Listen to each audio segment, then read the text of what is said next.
Hey guys, welcome to this channel, and this is the pilot video of this channel. And this is basically a new project that I'm undertaking. And what I want to do is to create an income generating portfolio where I'll take you on the journey on how I built an income generating portfolio. And the aims of this portfolio is, as the name implies, income generation. And this is basically done through options, right? Selling of options to be specific, and to be collecting these premiums and generating some form of income, hopefully on a monthly basis, right? But that being said, a portion of this portfolio would also be for capital gains. So that may consist of buying individual stocks, or doing some option strategies on individual stock um, pickers. And a portion of this portfolio will go to focusing on maximizing capital gains, right? So there are two legs to this portfolio. The main portion will be generating income from the selling of options, and the second portion would be maximizing capital gains via stock picking, and also it could be buying the underlying stock outrightly, or to perform some um, option strategies on it, right? And that being said, on the screen now, you can see my portfolio, and I've just funded this account with 50,000 Singapore dollars, right? So that translates to, so I still have some Sing dollars here, 2,900 odd Sing dollars, and the USD cash portion, which is $36,600, right? We will be mainly dealing with the US stock markets and US options. All right, so in this intro video, I just want to, give you a brief overview on what I'm doing for this portfolio. And I hope you follow with me along this journey, and you probably gain some confidence to start your own portfolio and to implement the strategies as I've gone through over here. All right, so to give you just a brief understanding, you have to know what is options, right? So I've created a slide presentation on that. So don't mind this here. Let me just shift this down here, and I'll present this to you guys. Right. So options, what are they, right? Okay, so as with all, finance YouTube, I have to put this disclaimer out that these are not financial advice. Whatever you see and hear over here is just for education purposes, right? Although I will be putting my money where my mouth is and actually executing on these trades, which you can follow along with me. Right. So a little bit about myself. I'm an investing and trading enthusiast. Um, I've started investing since 2014, so a good 10 years, a good decade ago from today, right? And mainly I deal with the US equity markets and cryptocurrencies. So I go by this handle called RECD Stacks. Um, and I also have a TikTok, which I have actually posted another portfolio, which is on cryptocurrencies. So if you are interested, go check that out. And, you know, um, maybe then you can see some of my credentials that I have, right? But back to the main topic today is what are options? So to understand options, basically you must know that there are two options, right? The first option is the call option, and then there is the put option. So a call option gives a buyer of the call option the right to buy. So say we are looking at the SPY today, right? So if I am a buyer of the call option of the SPY, um, one option contract would be 100 shares of the SPY, right?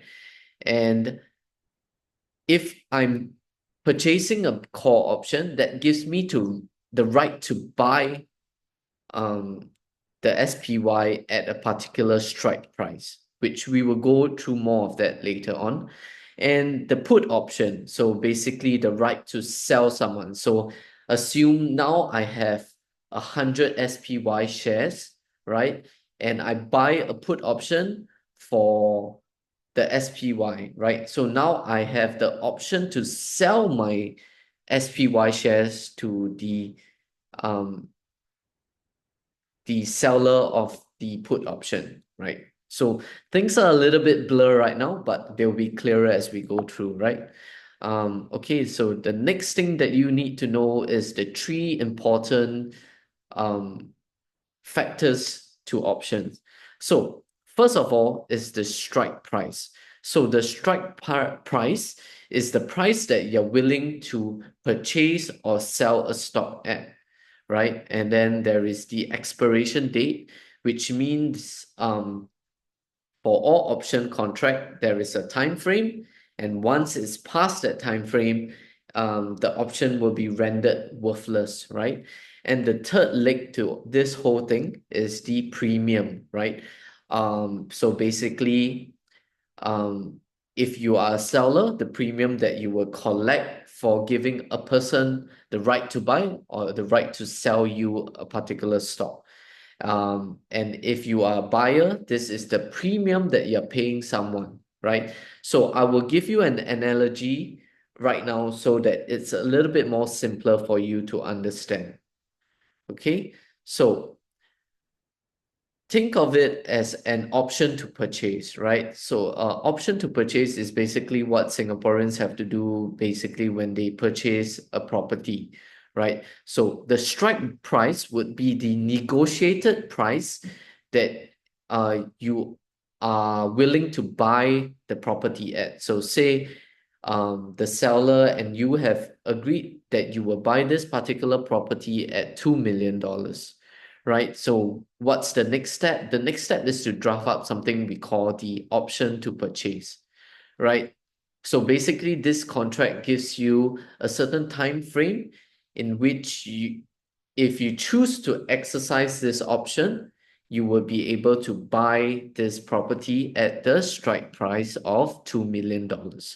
And the expiration date would be, say, for example, 21 days, right? So they're not going to hold this property at a 2 million price tag for indefinitely for you, right? You have to make a decision between 21 days, right? And for this option to purchase, there will be, of course, a premium involved. So you would pay the seller of the property $1,000 in exchange for the rights to secure the rights to buy this property for 2 million for 21 days. So if you decide not to purchase the said property after 21 days, the seller keeps the $1,000 and you no longer have the right to buy it at a $2 million strike price. But if you choose to execute it, if you choose to exercise your option within this 21 days, then you are able to buy at a $2 million, right? So this is the same for options in the stock market. So this is a simple analogy which I can give you as of right now. And another analogy, which I think maybe more of us might be familiar with, is the analogy of an insurance company and an insurer, right? So most of us, we are the insurer, right? We purchase a particular product from an insurance company. So the insurance company is the seller of option.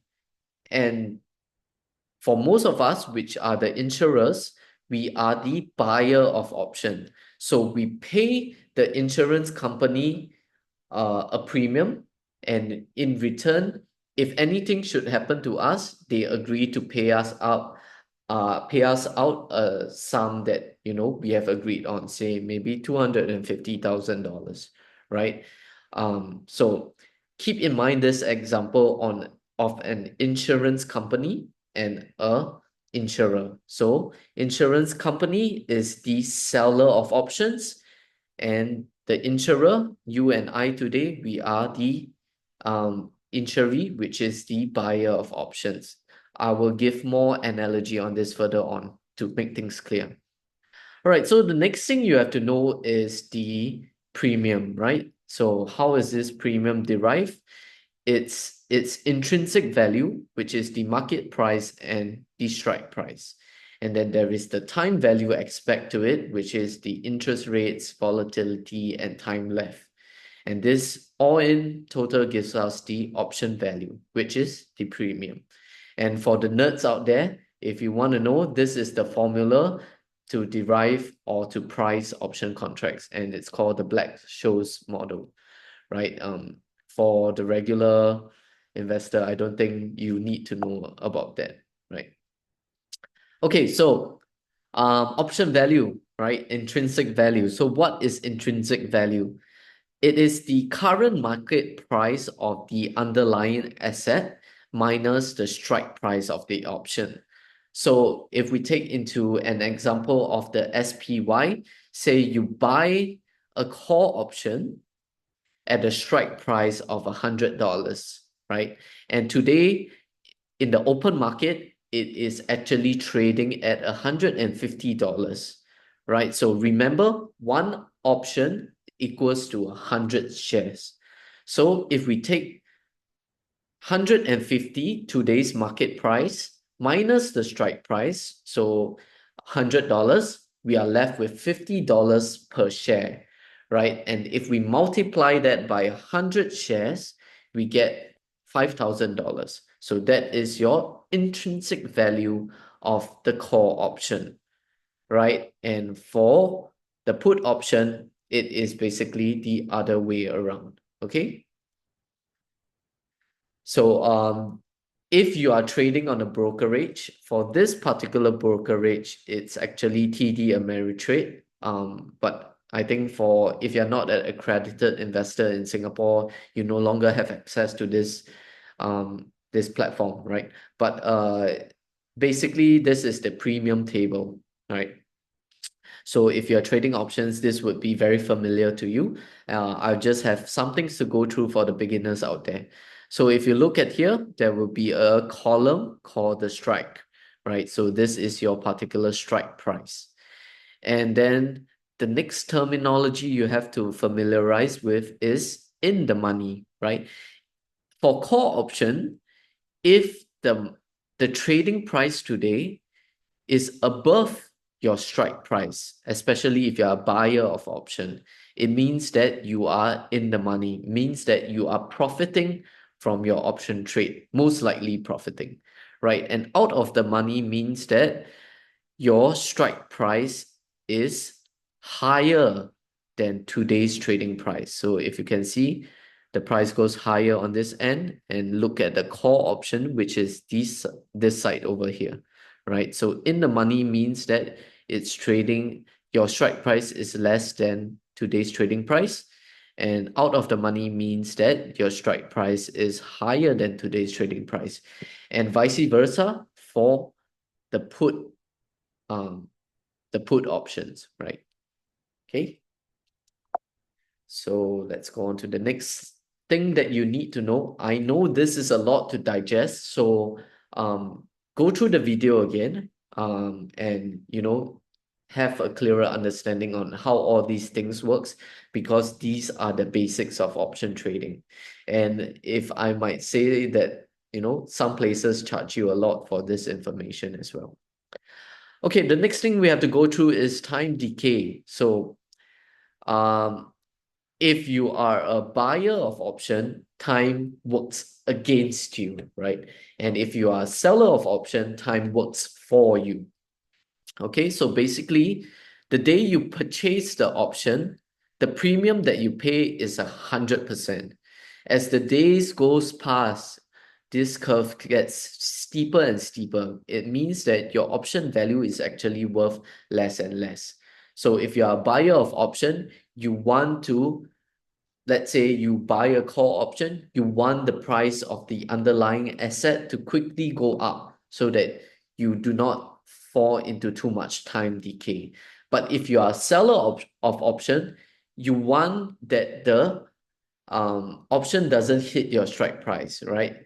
So that time works for you and you'll be able to collect your premium if the option expire worthless at the expiration date.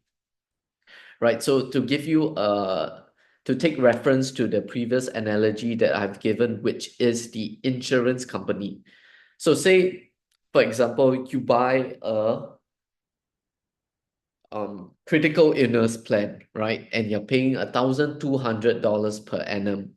So what this means in with regards to time decay is that, say you pay the insurance company in January $1,200.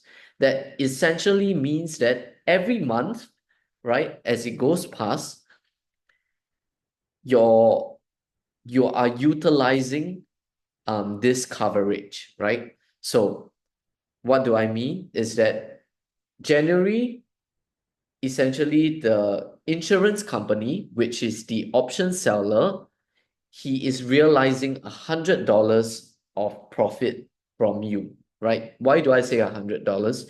It means that your $1,200, you divide by 12, you essentially get $100 a month. So as the time, January, February, March goes by, he gets $100 a month. So by the time we reach to December, right, he would essentially have already realized $1,100 of profit, right, from you, from selling you this option. Okay. So when the year comes to the end, um, now your option is worthless, right? So he has collected the full $1,200 and he's fulfilled the obligation of covering you for that 1 year.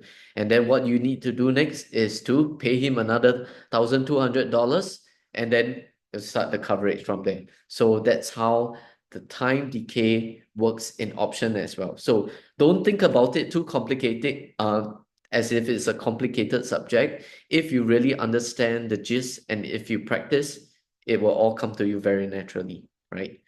Okay, so we'll go through this quickly. Call option, I think I've gone through this before. Basically, if you are a buyer, you now have the right to exercise the option, means that you can purchase 100 shares at the strike price. But of course, you are not obligated to buy the stock if you choose not to, right? So this is a bullish trade, which means that you hope the underlying assets increase in price. Time decay works against you and there is limited risk, right? You can only lose the premium that you paid. Say you pay $1,000 for it, you can only maximum lose $1,000, right? So for call option seller, you are obligated to sell the underlying assets to the buyer if he decides to exercise the option. But you collect a premium from the buyer. So again, the insurance company example, right? So for if you are a call option seller, this is a bearish trade. You think that the market will go down or will go sideways and remain below your strike price at the expiration date. And time decay works from you, and there's unlimited risk depending on how this option is executed. So why I say unlimited risk is that in the event, technically, with all theoretical possibilities, there's a percentage that the underlying stock goes up in price to infinity, right? So there is that possibility that the stock can go to infinite price. So that is why there is unlimited risk, because you are, if it goes up to unlimited price before your option expire worthless, the buyer of this call option can say that, look, I want to buy the SPY from you for $100, and today in the open market is trading at $100 million. So you have to 100 million times 100 shares, you have to buy it off the open market and then sell it to him if you don't have the shares for $100. So that's why there is unlimited risk, right? And put option, right? So quickly, it has the right to exercise the option, meaning sell 100 shares at the particular strike price. He's not obligated to sell the stock, right? If you are a buyer, this is a bearish trade, meaning that you are hoping that the underlying asset goes down. And time decay works against you, as with all option buyers. And there's a limited risk again. You can only lose the maximum of the premium that you have paid, right? And a put option seller. Okay, so again, it's all the same thing, but now it's a bullish trade, right? Time decay works for you. There is limited risk as a put option seller because you have to buy the stock from someone. Say you bought the stock at SPY at $100 per share, right? And it's actually trading at $50. So technically you're paying $50 more per share. But there is limited risk in the sense that even if this shares goes to $0, the max that you can lose is 100 times 100, which is $10,000. That's the max loss if the stock goes to zero, which is quite unlikely, right? But yeah, that's the potential risk that there is. So I've came up with this simple matrix. I think it will not go through this today because it's relatively simple and I've covered all these points previously. Okay, so please understand the risk, okay?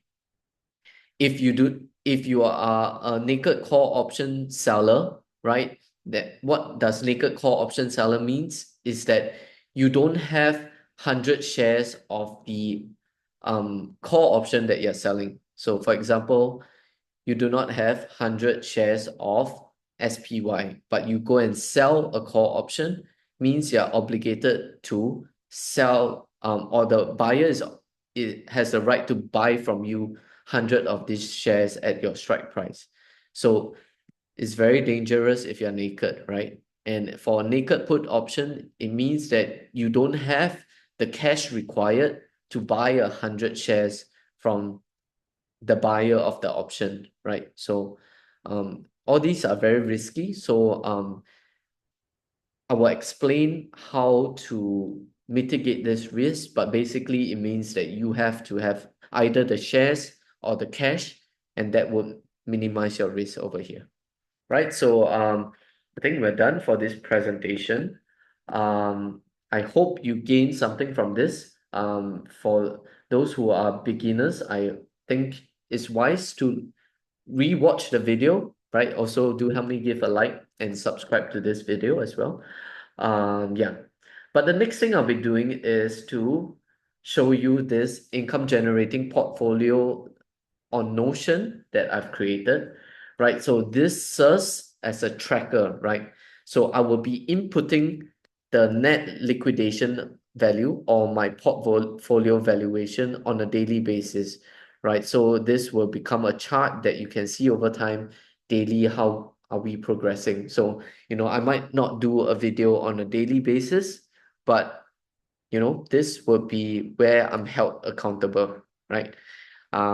Right, so basically this is what I'll be showing as well. And lastly, I would like to just say thank you for your attention for this whole time. I know it's a relatively long video with lots to digest, but I hope to journey through this with you together, and let's make some money together, right?